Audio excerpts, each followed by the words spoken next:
it's gone by fast. So yeah, I guess I can believe that it's the 14th year, but still 14 years with Chip.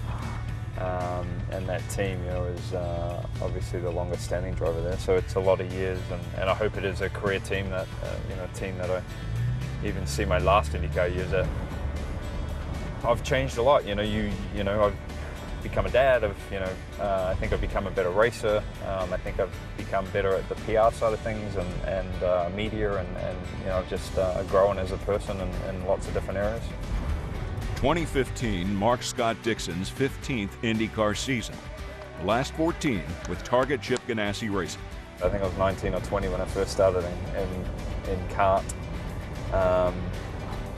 First full year with Chip, I think I was 21 or 22. I think you evolve, right? You learn from a lot of your mistakes. I think you get asked a lot of questions of like, hey, what would you tell or change, your 21-year-old self if you could, give them some tips, and I don't know, like I don't think I would change my life. Yes, you do things that you shouldn't have, and but it's all about learning from mistakes and areas that you maybe didn't make the right choices. But in IndyCar racing or any kind of formula, I think you're constantly learning. There's not one day that you should think that you know everything. He may not know everything, just more than most, experiencing it all in his 2000. Nobody has more IndyCar race wins than Scott Dixon. I think that's the cool thing about motor racing too in general, is there's so many different personalities, and the way they either clash or they gel or whatever it is. And for me now, turning 35, and seeing, younger drivers coming in, say just 20, just as I was when I first came into kart.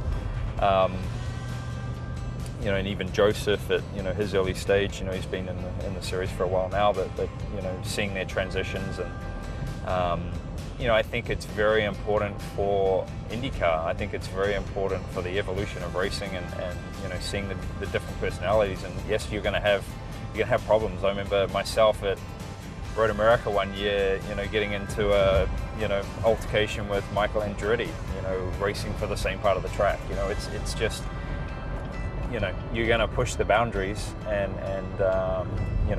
you just hope that nobody gets hurt. That's the biggest fundamental part about it. But yeah, that's racing, man. That's racing. You're going to have different people trying to do different things. With just 3 races left in the 2015 season, Scott Dixon is in contention for his 4th championship with Target Chip Ganassi Racing in the ultra-competitive Verizon IndyCar Series. Right now, IndyCar is getting great traction. The racing is fantastic. The competition level is fantastic. The personalities that we have, the diversity. Diversity from races of just, road and street courses to short ovals to, super speedways. It's one of the toughest series or championships to ever win in the world. So it's, for me, it's my passion. I love the diversity, and you have to be good at all disciplines. And especially now with some of the younger guys and Americans too, that are striking right now, is making the IndyCar series very, very good to watch. You're the new champion, buddy. That's a hell of a job out there. Good day. Thank you very much. Awesome. And the champion for 2003 is Scott Dixon. I think my first season I won the championship in 2003. I think I DNF'd 6 races.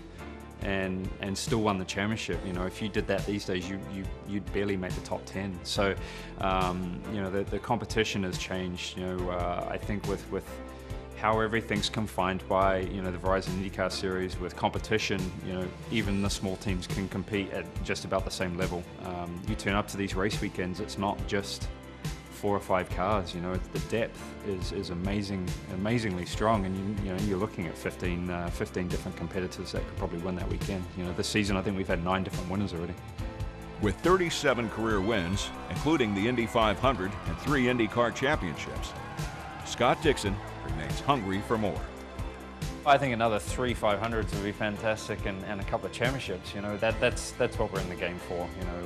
Is to win races, and if we can win races, we can definitely do more of those. So it's hard, man. It's extremely tough. The competition is through the roof right now, and you've got to be on your A game, and you know, I think with Team Target and the future, I think we can hopefully achieve some more of those. Scott Dixon wins at Long Beach for the first time. With wins at Long Beach and Texas this year, Scott Dixon now has 37 career victories, good for 5th on IndyCar's all-time wins list. For me, it's stats and numbers, and something, you know, I've always said that when it's done with, I hope I can look back at those numbers and be happy with them. And you know, for me right now, it's amazing to be on that short list, you know, with Foyt, Andretti, Unser, you know, like those are, and then Dixon. That's kind of weird. You know, I feel very privileged. You know, it's a very small amount of people get to do what I do in the world. You know, I think if you look at elite motor racing classes, NASCAR, Formula One, IndyCar, you know, you're looking at maybe 100 people and thousands of people trying to do the same thing. So, you know, I love doing what I do. I love, you know, going out there racing for Team Target and trying to win championships, trying to win races.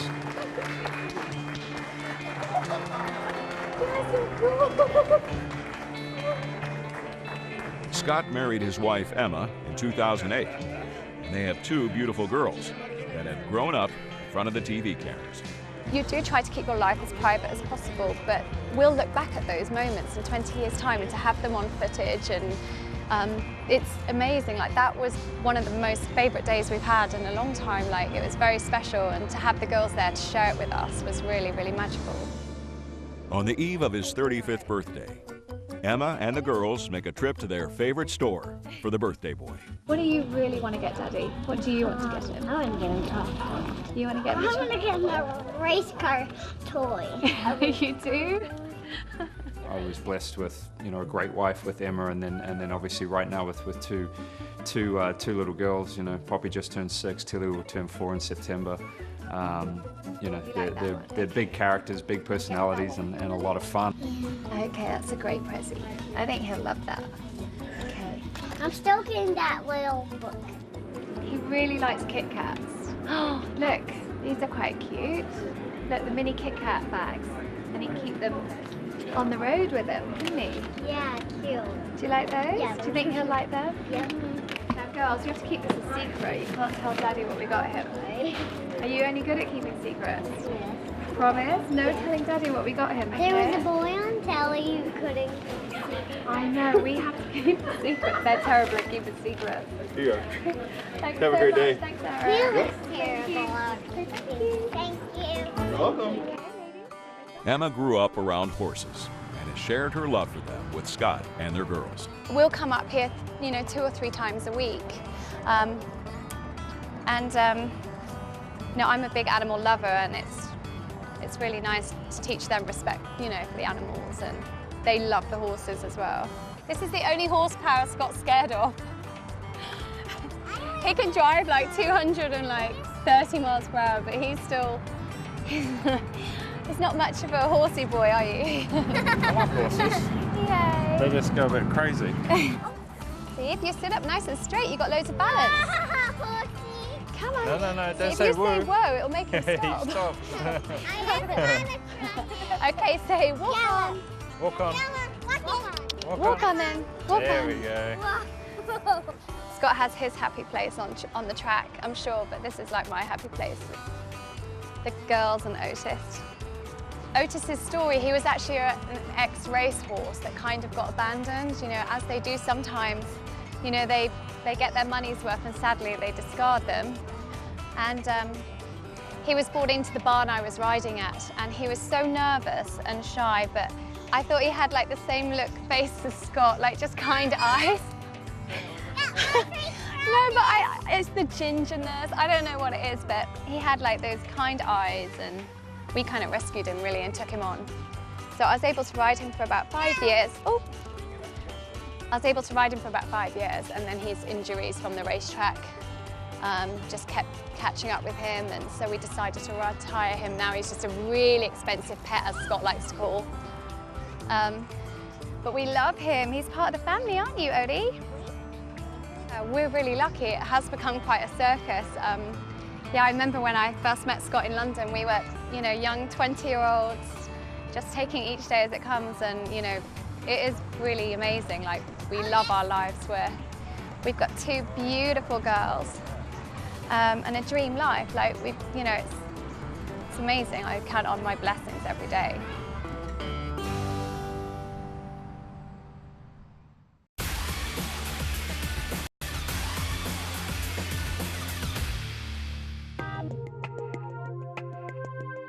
This might be called the Mid-Ohio Sports Car Course, but decades of open-wheel history makes this place special. The Mid-Ohio Sports Car Course is a 13-turn racing circuit in the rolling hills of central Ohio. The 2.25-mile track is considered one of the most competitive courses on the IndyCar schedule. I love it. You know, for me, it's definitely in my wheelhouse for some reason that just gel well at that place and have always done, you know, fairly well. So I don't know. It's one of those tracks that you just really love going to. It's really a fun track. It's a rhythm track. You've got to have a good technique. A lot of compromise between the fast corner and the slow corners, but this is a place that an IndyCar just feels even quicker than normal. The commitment required to go faster in here is something special. The significance of running a lap here is all about getting the rhythm right through the corners. It's a very technical racetrack, and drivers like Scott Dixon have always done a really good job of doing that. Chip Ganassi's teams have won 10 times here, 5 by Scott Dixon. We just seem to like this place. This place is good to us. The fans are great here, and I like coming back here every year. It's a great track for us. You know, I think we obviously need to fare well here. You know, do some good things on the points table. When we come to Mid-Ohio, we have to talk about Mr. Mid-Ohio, Scott Dixon. Scott usually dominates here on race day, but has struggled in qualifying with just 1 pole position. But not this year. Scott is fast in qualifying. Just watching the lap work here, guys. Obviously still on the Firestone Blacks, but the balance is impeccable here. You can see he's got tremendous grip at the front of the car. The car points where he wants to go, and when he gets after the throttle, it's aggressive. Scott is just amazing, you know. He's in his 14th year at Chip Ganassi Racing. He kind of makes it look effortless, and then when he comes here to Mid-Ohio, this track and this guy, he is such a rock star here. IndyCar introduced new aero kits this year. The new bodywork gives the cars more grip and less drag. And at Mid-Ohio, Scott Dixon is working on breaking the track record. And now Dixon, wow, a 104.895. It's been a long time since we've seen IndyCars this fast at Mid-Ohio. Dixon breaks the 15-year-old track record. But the new mark didn't last long. Charlie Kimball goes the fastest. Wow. Eclipses Dixon's time. Charlie Kimball sets a new qualifying lap record. Line coming up for Dixon. Whoa, look at that. Good night. He beats Charlie Kimball's lap record, a 104.659 for Dixon. Good night, folks. Game over. I think that'll be the lap that stands. The lap does stand, and Scott Dixon will start from the pole tomorrow, and now holds the track record. It's going to be a tough race no matter where you start, but obviously starting near the front is a big battle in itself. But Ohio, man, I love this place. Scott Dixon wins his 25th career pole, and with a win tomorrow, would be just 1 win shy of tying Al Unser Jr. for 4th on IndyCar's career wins list. He's very, very talented, and he will go down as one of the all-time great IndyCar drivers. He just continues to build on that record, but as a person, there's nobody better. He's everything you want as a driver. I mean, he's the competitor on the track. He's the competitor off the track. He's everything that any team owner could ever want. I mean, he's the whole package. He's a family man, great young kids, great wife, mother and father are behind his career the whole way. If you drew the picture or made the movie of the guy, that would be him. Magnificent Mid-Ohio. We've been racing IndyCars here since 1980, counting down in the championship. Just 3 races remain in the 2015 season. With the season winding down, Scott Dixon is focused on his 4th IndyCar championship. He's just 47 points behind leader Juan Pablo Montoya and 6 points behind second place Graham Rahal. Last year, Dixon won the race after starting last. This year, he wants to win from the pole. Any track that you go to that you've won previously, and especially the significant amount of times that we've won at Mid-Ohio, you know, it kind of puts you at ease. But in IndyCar racing, and especially with the competition level, it's not something you can bank on. It's not something that you can guarantee. You know, we've had some pretty, you know, bad weekends there as well. But you know, I think last year's one was a weird transition. You know, starting last and coming through for a win, which was the first time I've ever been a part of something like that. I think it's really difficult no matter where you start the race. We're as concerned today in starting at the front as we were at the back.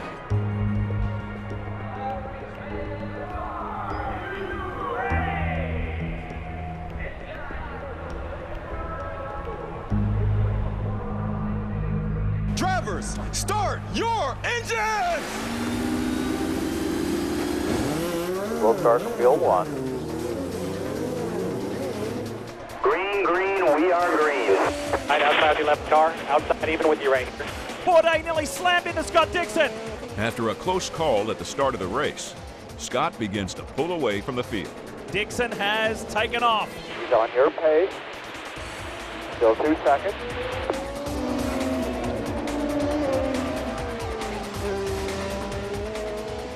That's a great lap and a great number at that speed. Well done. Everybody's going to be concerned about Dixon just running away with this thing.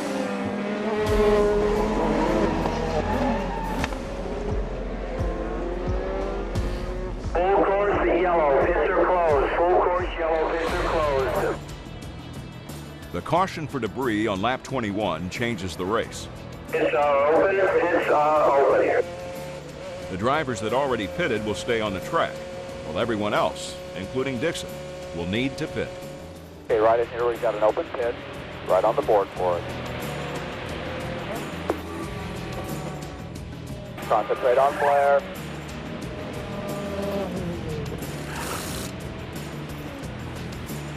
Good, clear out. Scott rejoins the field in 13th position. We asked the question right at the beginning of the show, who or what could beat Scott Dixon, Mr. Mid-Ohio here today? Is it going to be this caution? Now the advantage goes to Montoya and Rahal. Green, green, we are green. A third of the way through the race, and Scott is running 12th, over 8 seconds behind the leader. That's horrible. Stay with it, stay with it. Scott is struggling with the harder compound black tires, making it very difficult to pass. We're kind of treading water at the moment, just trying to get to the next stop here so we can get red tires on the car and try to find a gap on the racetrack. We'll probably come as soon as we can. Pit on this lap, pit. On lap 37, Scott is back in the pits. The team puts the soft compound red tires back on the car. Look at how quickly those reds come in. Those are sticker reds, and he just hustled it through turn 2. Passing comes at a premium here at Mid-Ohio. It is not the easiest place to execute moves. With the new tires, Scott again makes his way through the field. Just keep working on closing the gap. Good job. Video's coming now. Scott has climbed his way back up to 7th place, but is stuck behind Simon Pagano, teammate to points leader Juan Pablo Montoya. They've got team tactics going on here. Use your best judgment. There is a roadblock ahead of the target Chip Ganassi Chevrolet. We're going to pit on this lap. Unable to get around the number 22 Penske car, the team calls Scott in for his final stop, with 27 laps left in the race. Straight in here for us. Right on the board.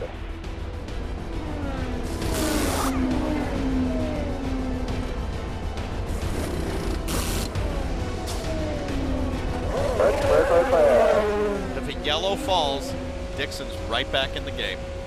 But it has to happen in the next lap or two. Exactly. Sage Karam backwards in turn 5, full course yellow, as Rahal's on pit lane. Full yellow, let's pack up now, pack up. Could be a major turning point in the complexion of this race. So a huge gain for Scott Dixon. And coincidence, guys, that it's his teammate that spins. Shortly after Scott's last stop, fellow Ganassi driver Sage Karam spins, bringing out a caution. Dixon moves up 3 spots, while current race and championship leader Juan Pablo Montoya falls back to 12th. Okay, we should be green this time. Robbie will be calling it for you.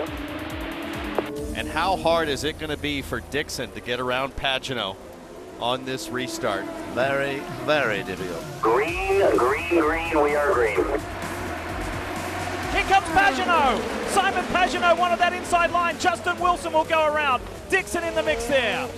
Scott makes one final attempt to take the lead, but he can't catch former teammate Graham Rahal. A Rahal wins at Mid-Ohio. It's Graham's turn. Good job there, Scott. Well done. On the very last lap, Rahal took the most laps led and got an extra point.